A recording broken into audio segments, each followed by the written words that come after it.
Well, good afternoon and welcome to Homestead News. I'm Charles Lee.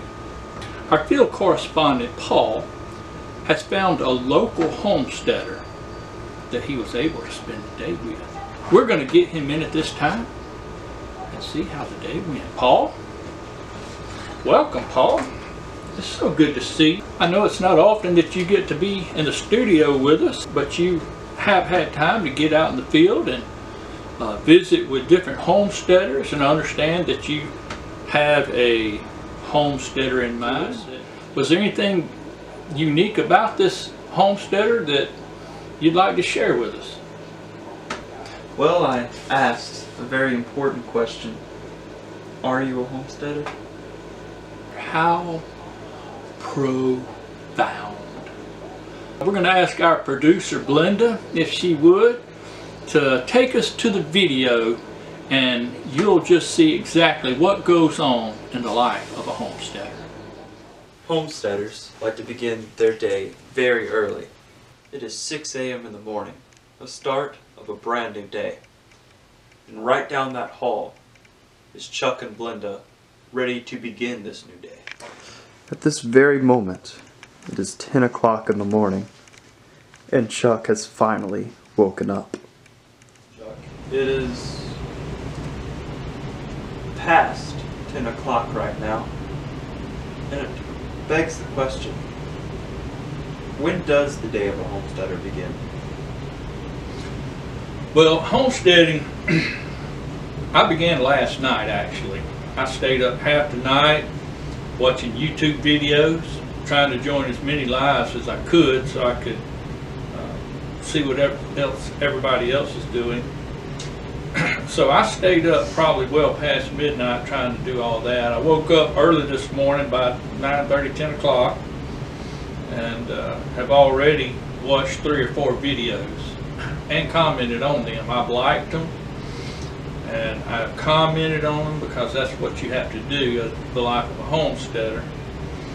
I've had my coffee, I've had my 6th cup of coffee, so I'm about ready to get up and get outside, and I'll show you some of the more mundane or boring aspects of homesteading, not the exciting life that you've seen thus far. Fascinating.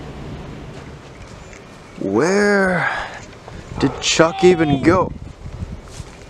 Grow! Why won't you grow? So, what do we have here, Chuck? Well, what we have here, Paul, is a chicken coop that I'm working on. As any good homesteader knows, that you're not supposed to go out and buy new material. You need to tear stuff down. You need to go dumpster diving and find wood and wire wherever you can. If you'll notice right here, this door right here is a shelf or shelving unit that we've converted into a chicken door. I'll show you my nesting boxes. I've done the math, I've done the drawings, I've sent it off and got the blueprints, and because I don't want just any old chicken nesting boxes, you've got to have the very best. So when it comes to chickens, and I'll show you that in just a minute. Well, I couldn't find it. I'm just going to use this. They'll lay in it. As a homesteader, you have to be able to grow your own food. You can see right here that we've gotten some really nice cabbage and Brussels sprouts growing. You have to really know what you're doing as a gardener.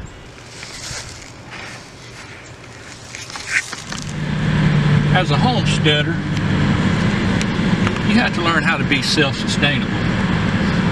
You grow your own vegetables, raise your own beef, pork, chickens, goats, even rabbits. We don't like to have to rely upon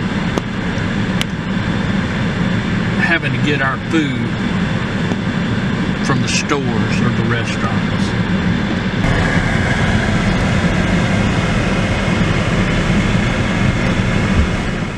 I was on the edge of my seat the entire time.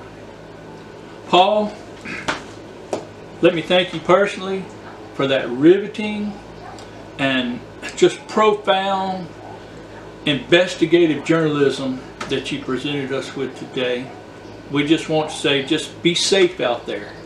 Thank you so much for the report, and we'll just have to sign off here. Thank you all for joining us for our Homestead News. God bless everybody.